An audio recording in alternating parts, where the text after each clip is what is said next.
Thank you very much, Jake, and good morning, everyone. As Jake noted, we're going to be talking about conflict resolution. What causes conflicts? How do you prevent them or reduce the damages that are caused from conflicts? You know, even small conflicts can leave some scars. How do you resolve conflicts? Can they all be resolved? Can they be resolved to everybody's satisfaction? We're going to talk about these topics in resolving conflicts with you today.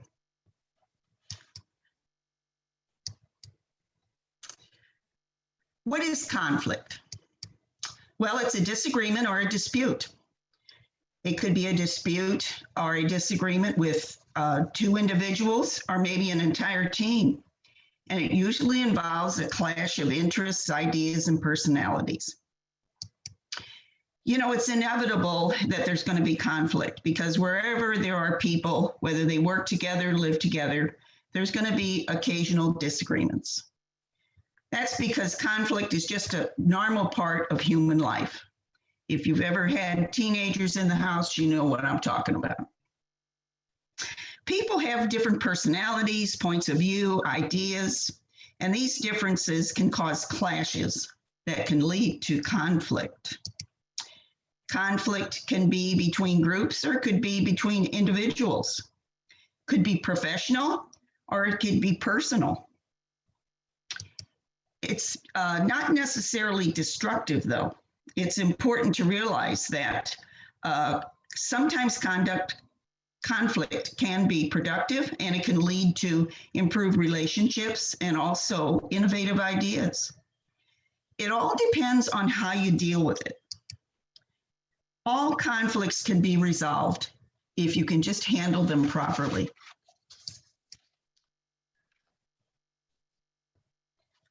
Well-managed workplace conflicts have a lot of benefits to them when they're well-managed and handled properly.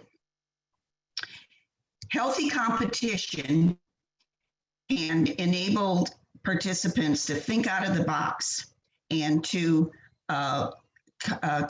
work with each other to make improvements and to challenge one another's ideas and abilities and skills. It can also create conflict and create creativity, and it can enable participants to think out of the box and reach a resolution. Conflict that's healthy recognizes diversity, whether it's in ideas, backgrounds, skills, things that people bring to the table to help to end conflict and to reach a compromise. And healthy, well-managed conflict generates innovation, new thoughts, new ways, new ideas, way to change things to make it better. So when you manage conflict well, it's no longer a negative experience, but it turns into a positive exercise for everybody involved. There's a lot of damage caused when conflict is poorly managed. There's a lot of outward signs that go on, such as reduced productivity. You notice someone is missing deadlines. Maybe there's a reduction of volume in a particular work team. Morale seems to be down.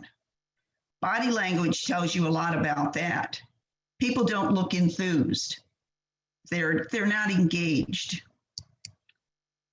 It could increase things like absenteeism. Someone's morale is low because of conflicts going on. They call in and they say, you know, I just can't come into work today. I don't feel good. It can also create turnover. A good worker in a team becomes disgusted with the conflicts that are going on and decides to leave the company. And sometimes they'll even take a few friends with them. You don't want to get involved in what we call a wildfire effect when there's conflict. This is when conflict develops and it starts spreading to others, and it gets out of control in groups or departments or maybe even companies, and it causes so much damage that it can't be resolved. And it could, if it's not managed properly and right away, could become very serious and increase the risk of possible violence. What are the common causes of workplace conflict? Well, certainly poor communication is top of the list. This can lead to misunderstandings and it can lead to conflict. I heard this particular thing in the meeting, and I think we're supposed to be doing it this way. I don't think so. That's not what I heard. I heard it this other way. Work styles. Work styles come into conflict when people have to work together and each one thinks that their style is right or it's better.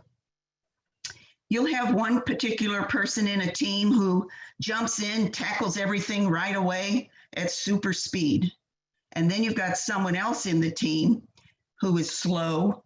That's because they're analyzing the situation. It takes them 2 or 3 hours to really get going and understand how they want to tackle a problem or work on a project. They're making notes and they're looking at a lot of options. And this could drive the person who likes to jump in there right away and take care of things. It drives them crazy. You've also got different personality types, and sometimes they'll clash on the job. Chatty Cathy is very friendly and talkative, but maybe too much. And Grumpy George, who's in the cubicle next to her, he's never happy, and he's never happy with Chatty Cathy. People in departments, people that work individually, have different goals. And this happens a lot when the departments are working on one particular goal and another department's goal is completely separate from the goal that they're headed for. And this can incur conflicts between departments when this happens. Another cause of conflict is perceptions. Employees have different perceptions of situations, policies, the way things are to be done, and it can lead to disagreements about how it should be done. Conflicts arise between different functions, different departments. Manufacturing has a lot of different departments. They have a sales department, they have an assembly department, they have shipping and receiving. And all of these different functions sometimes collide and result in competition between them, or conflict between them. Different needs are also in conflict situations. Maybe some people are competing because they want to get a promotion. Somebody else is competing because they want to get a raise. And all of these different needs with people can result in conflict between them. Employees also receive different pressures. There's demands on schedules, there's demands on deadlines, and this all contributes to causes of workplace conflict. I had a particular conflict that was going on. It was an air conditioning company. And they serviced and maintained, repaired large systems within hospitals, large buildings, major stores. There was a conflict that developed between the service department and the accounting department, and it had been going on for a while. One day, the service manager sent an email to one of the accounting specialists. It was bold, all caps, and the email said to the accounting specialist, "So, you're not interested in getting any new accounts for the company? Question mark, question mark. Who gave you the right to hold up the business? Question mark." He not only sent this to the accounting specialist, but he copied the accounting manager, he copied the CFO, and he copied the president of the company. As the accounting manager was reading this email to her accounting specialist, she looked up because there was a president coming into her office and he was waving the email in the air. "I don't know what this is all about, but I want it fixed, and I want it fixed now. This is going to be one of our biggest customers, and I don't want anything to spoil this. He turned around and stormed out of her office. This wasn't the first time this kind of conflict was going on with this particular company. How do you address conflicts? There are 5 options involved in addressing a conflict. The first one is avoid it, evade it, don't address it. Keep your fingers crossed it goes away. Believe me, it's not going to go away. It's going to get worse. You could just surrender, throw your hands up in the air, say, I'm done with this. Whatever you want to do is fine with me. There's also competition. One particular person doesn't see eye with someone else. They start to dominate them. They start to compete with them in everything that goes on. And it results in a real serious conflict between them. There is compromise. Maybe you can negotiate with some employees, negotiate a compromise. But a lot of times when you compromise with people, they're giving things up. And sometimes they give up things they really didn't want to give up, but they just compromise and give up anyway, just to get it over with. It might be a compromise, but it's probably going to lead to more conflict. And then there's collaboration. This is where you really want to be when you're resolving a conflict. Everyone agrees to how they're going to settle the conflict. They all work together to come up with a solution. And it's a win-win for everybody. It's kind of like a perfect world. Now, sometimes you can never get to that perfect world. Sometimes you're just going to have to be happy with a compromise.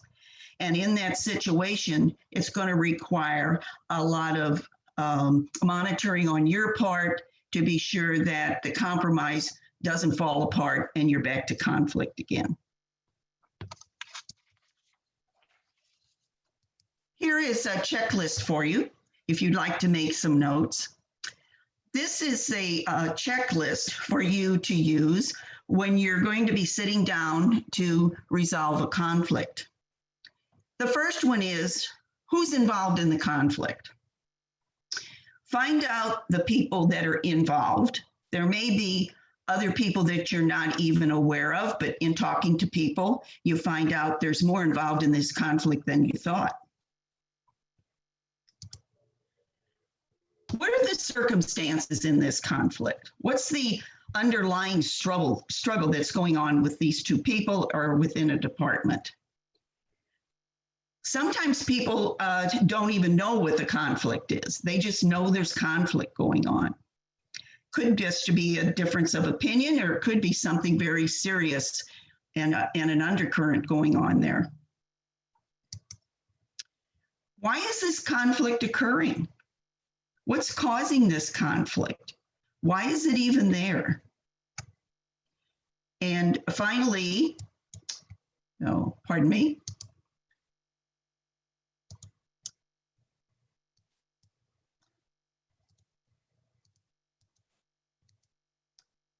That's what happens when you click too quick.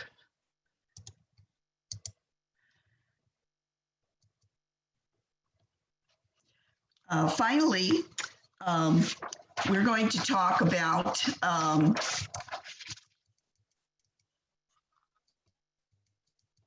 so sorry. I got backed up. Okay. Intervention.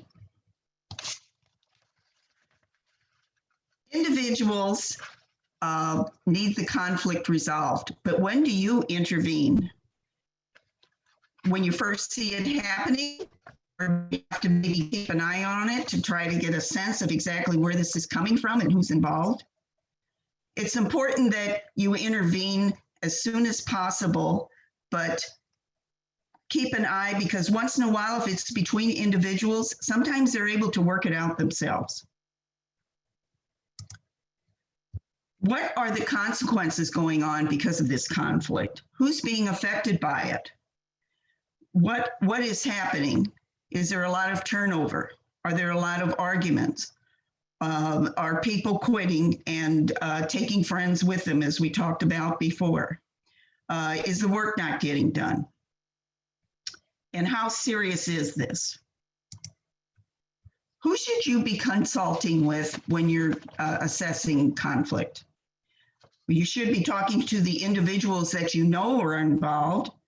Talk to the individuals that you find out are also involved that you didn't know about.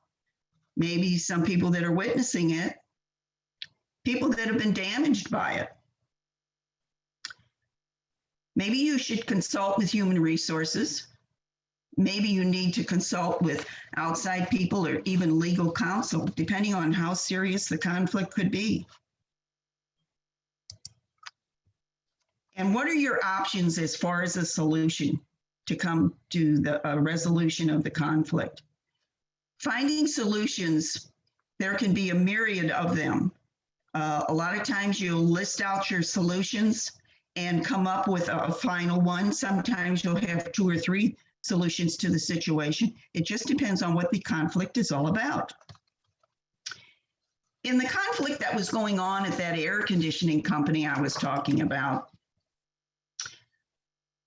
we had a meeting with the individuals that were involved in it. We also talked to the CEO and determined that we thought it would be appropriate to have management discuss this whole conflict that's going on. After all, it had been going on for a while, it was getting serious. During the discussion with the group, and we made sure that everybody was participating and putting in their ideas and their thoughts about what was going on, we found out that there was a policy in place, but nobody was following it.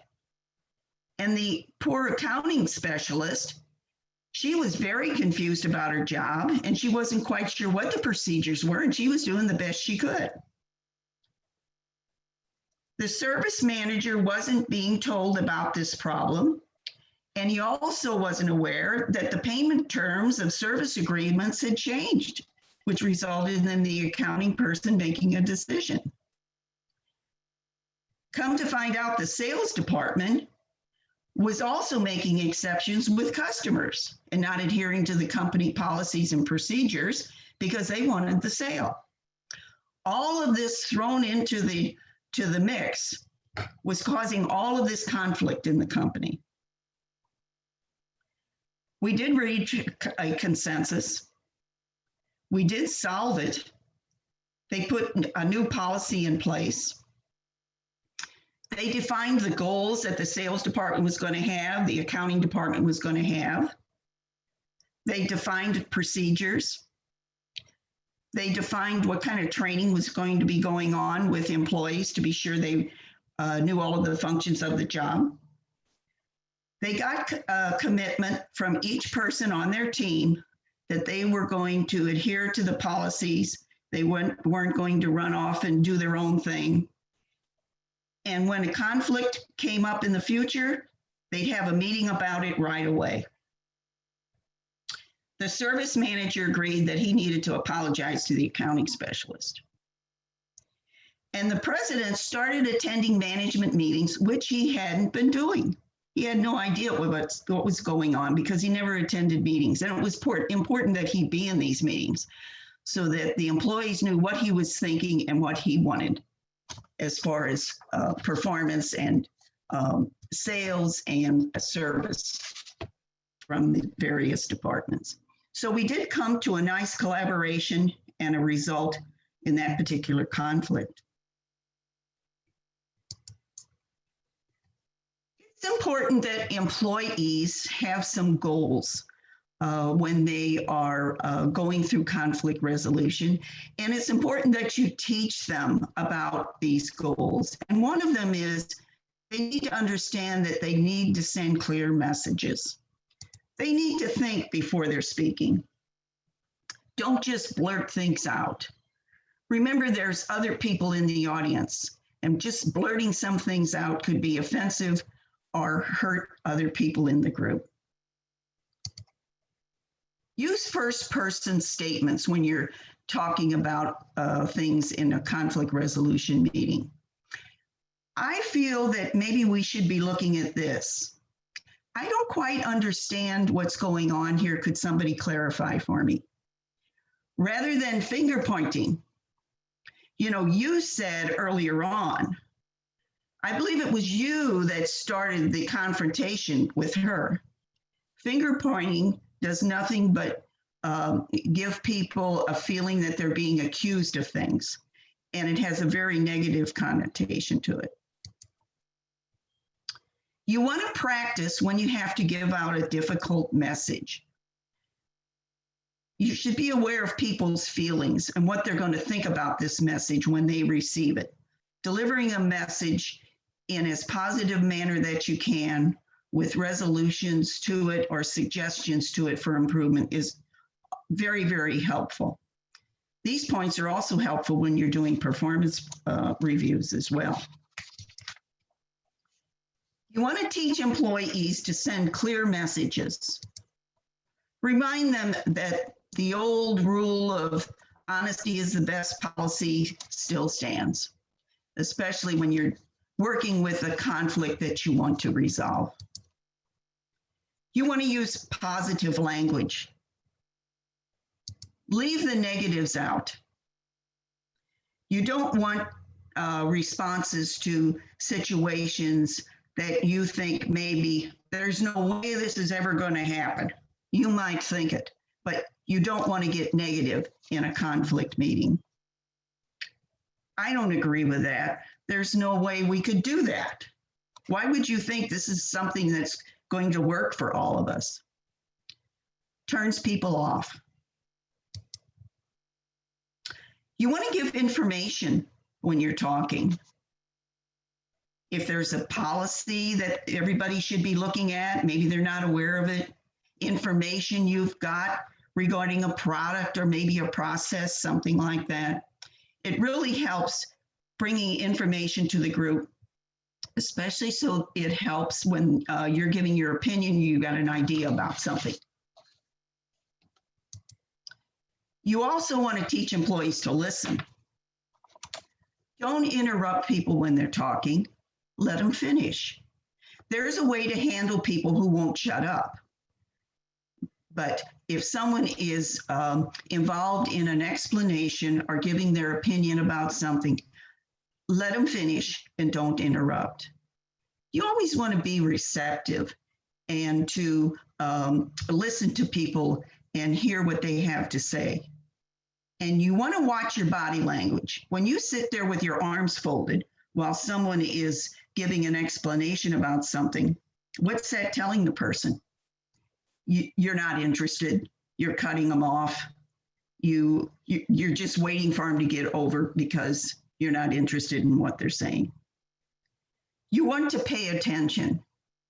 Sitting in a conflict resolution meeting and doodling on a piece of paper or acting like you don't care about what's going on isn't going to help when you're trying to resolve a conflict.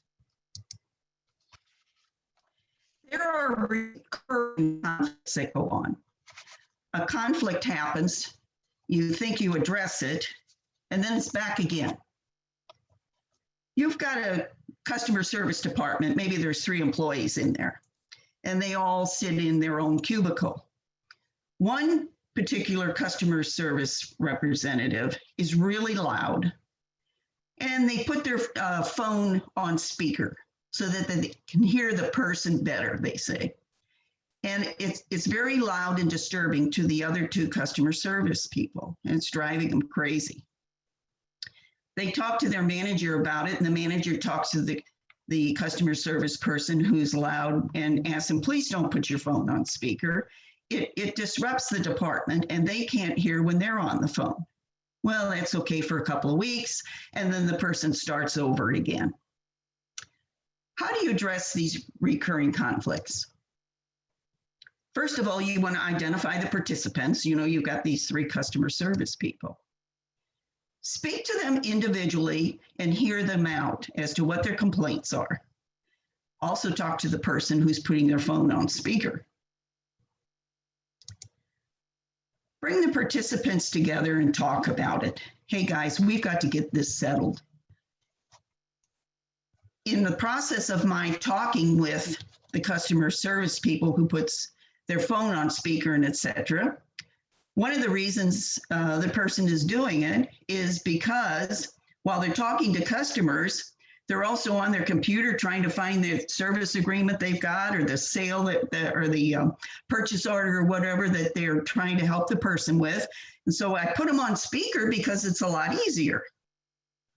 In this particular situation, the conflict was resolved pretty easily. They all agreed, why don't we have headsets so that he doesn't have to put his phone on speaker. We can all listen through our headsets and it'll be less disturbing to everybody.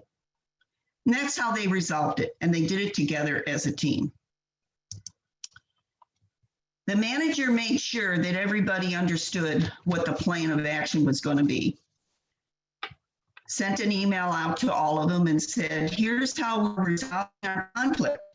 Told them when we're going to arrive, why they're going to be using their headsets, and they're not going to be putting their phone on speaker and etc. And he asked for a confirmation back from everybody after he sent the email out. So he knew that everybody was in agreement. So that was kind of a simple conflict that was going on, but it sure helped the department.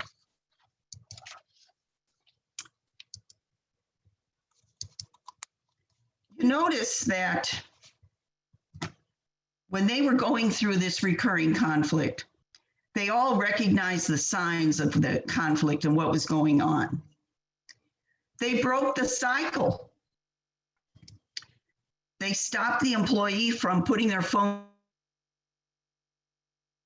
on speaker and called on him, and then he did it over again. So they broke that cycle that was going on there. They also realized what conflict resolution was when they were in the meeting and they all got together and came up with a resolution, and they all felt really good about it. The manager, of course, monitors the situation to make sure that resolution was the right one and that the old conflicts didn't crop up anymore. Personality conflicts are some of the most difficult ones to handle. And that's because a lot of it gets involved in personal situations, certainly personalities. I worked with a marketing department that had two individuals. The one individual was hired as a website designer with the company. And then she referred her friend there after a couple of months, and they hired the friend. And the friend was working in the promotion department. And after about a year, her friend got promoted to director. And while the designer was happy for her, the designer just continued in their role as a designer. At the time, the two individuals were sharing an apartment. But a few months after the person was promoted to a director, the one moved out, and it seemed that they weren't very friendly. They no longer had lunch together, and the friend who was a director was traveling all over the country in her new job. In one meeting that they had, the friend who was the website designer noticed that the director in meetings was coming at her and talking about the website, and that she didn't think maybe it was just right, and she didn't like the design of it, and she thought things could be a lot better on the website and more inviting for customers. The website designer felt really bad about that. After all, that was her friend. And it kept up. The director kind of got on her high horse. Maybe the job was getting to her head. And she kept it up. The designer was so upset about it that when she'd go into the meetings, she just folded her arms and sat in the chair, and she didn't say anything and was very quiet. The atmosphere in the room was really tense. Everybody knew that these two people were not getting along, and it was very non-productive for everybody. Nobody wanted to go to the meeting and watch these two with their body language and their lack of interaction together.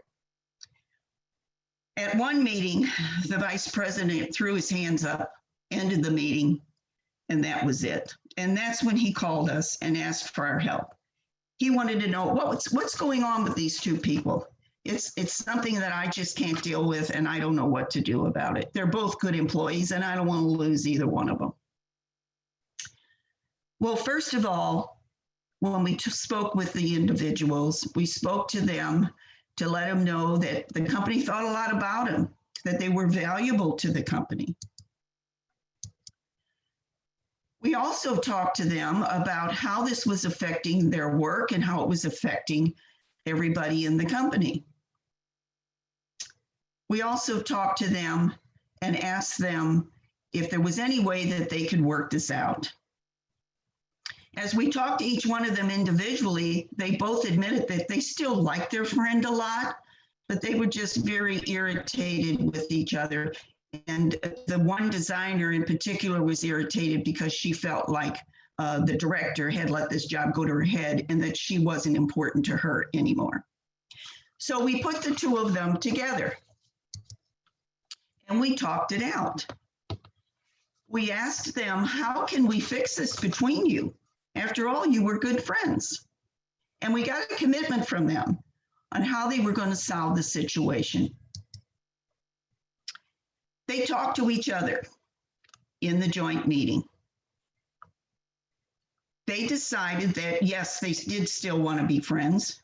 And they actually apologized to each other and didn't realize the impact that what they were doing to each other was having. And the designer, the one who felt really hurt about it, said to her, hey, you know, we used to go to lunch together all the time. Could we take a little walk around the building? The weather is real nice this time of year. And maybe we could just chit chat and get to be friends again. And that's what they did. They took a walk the first week and chit chatted. I checked back in with them a couple of weeks later. They were still taking a walk and they were still chit chatting and they were becoming friends again. The vice president monitored the situation when he was having the management meetings, and he noticed what an improvement there was. He was grateful that the conflict had been resolved. He was ready to take action, though, if something happened and there was a split again in their friendship. But for now, everything seemed to be going along just fine with the both of them. The problem was both of them were upset, but neither one of them wanted to talk to the other one about it and didn't know how to do it. And so they just both spent their time in misery, not knowing what to do and how to fix their broken relationship. Building a consensus is the most important part of a conflict resolution.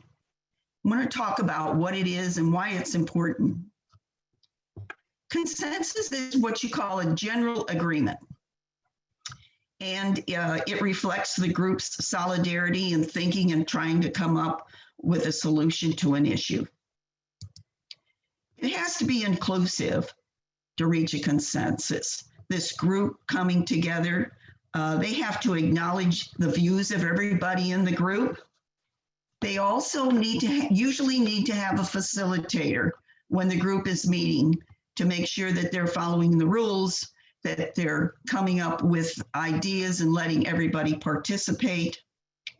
Normally that facilitation could be you, it could be your manager, it could be human resources, or it could be someone outside the company entirely. It's important to be specific about what kind of consensus you all are coming to. And you have to make sure that it enhances all the interactions that went on in the meeting. Leaving someone's ideas and thoughts out of the negotiations to come up with the consensus are not going to be helpful. It's important that this consensus is built because the whole idea is to avoid conflict and encourage a productive and cooperation within all of the individuals involved. So some of the building blocks to consensus are, number one, define your issue, find out exactly our issues. Sometimes there's more than one. Set your ground rules. Let everybody know what the rules are going to be. Everyone is going to get a chance to talk. We're going to consider every suggestion that's put out there. We want everyone to listen.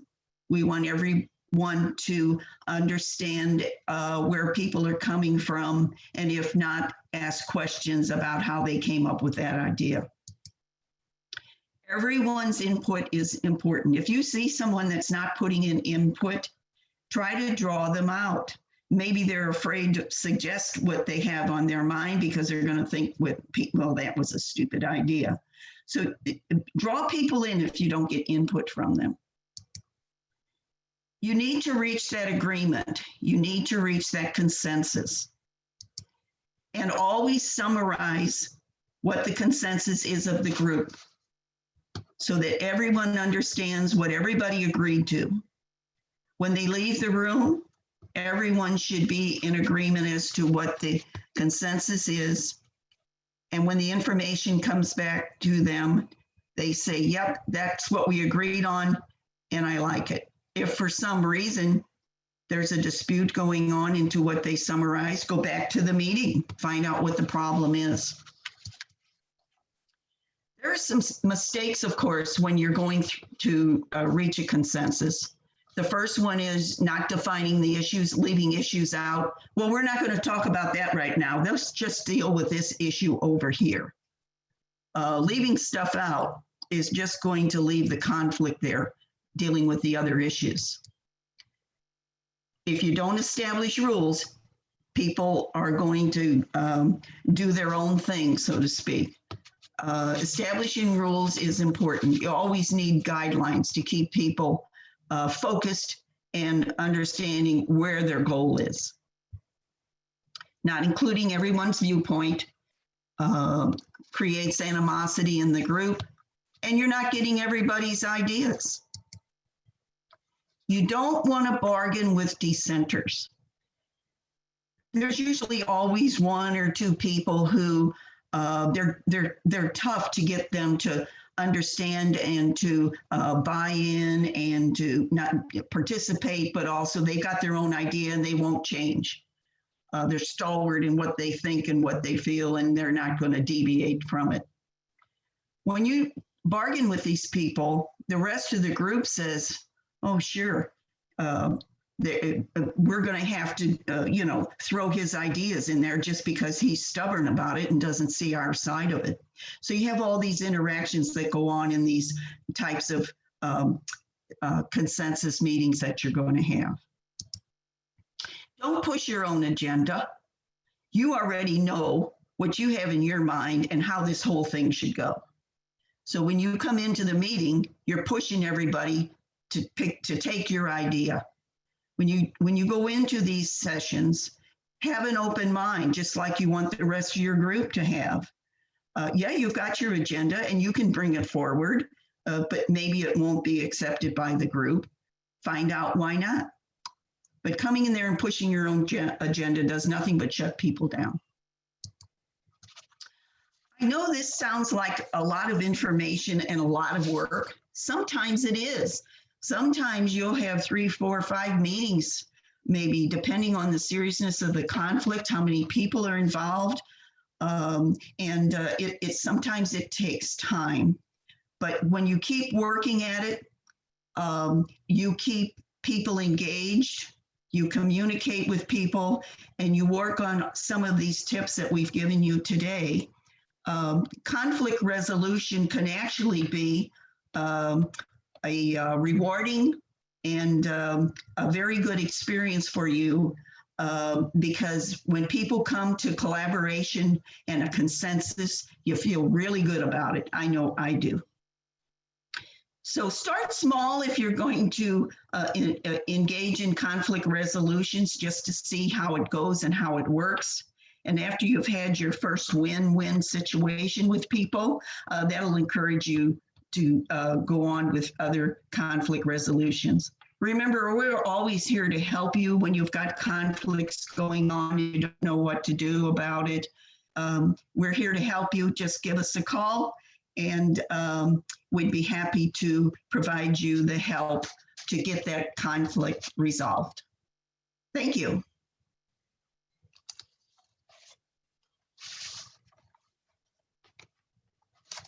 Okay, so let's go ahead and go through the questions. This one's a comment. Pat, this is great information. I don't have a question, but a comment. This information is useful not only in business interactions, but also with personal relationships. Thank you, Pat. It's also great when you're dealing with your kids, your husband, maybe even the family. We have a question from Nora. I have a couple employees that have been working for many years, 10 plus, and they feel protected because they have tribal knowledge and know how to do the product well. We get complaints about them. They tell people, go ahead, nothing will happen. How can I begin my meeting with each one, and how would I approach them?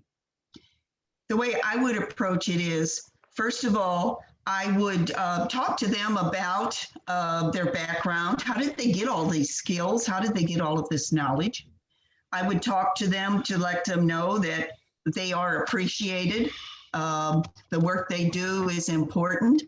And then I would talk to them about sharing their knowledge and their skills with the people that they work with. If they perhaps complain because people aren't doing things right, maybe you can set up some training sessions and have them be the leader. Get them engaged and get them engaged with the rest of the group to share their knowledge.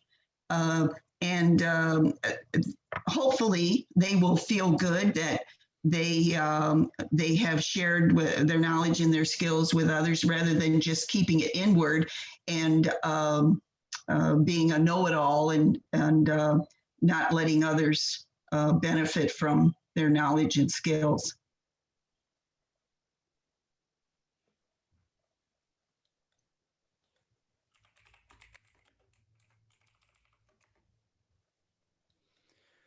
And then when will the recording be available? I'm going to go ahead and upload this to our YouTube channel. Should be up by tomorrow. I'm going to do it today.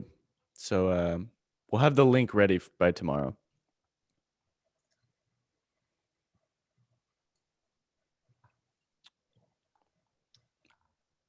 Looks like, do we have any more questions?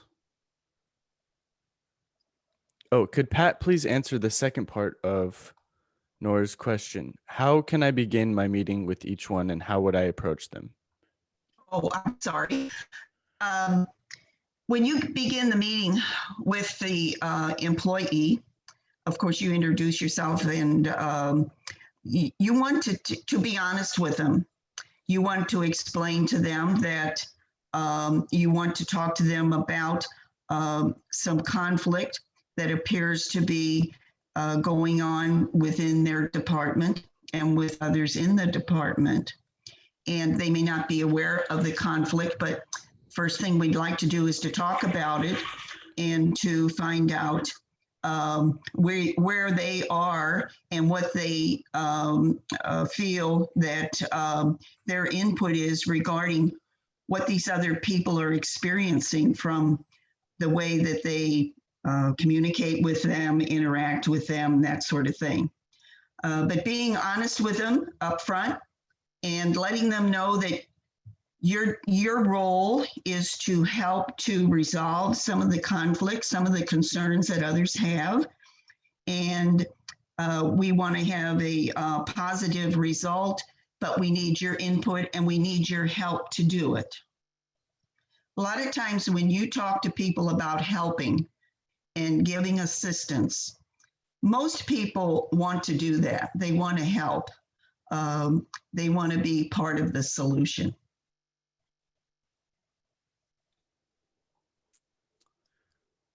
Let's see. I believe that answers the question. Okay. Any more?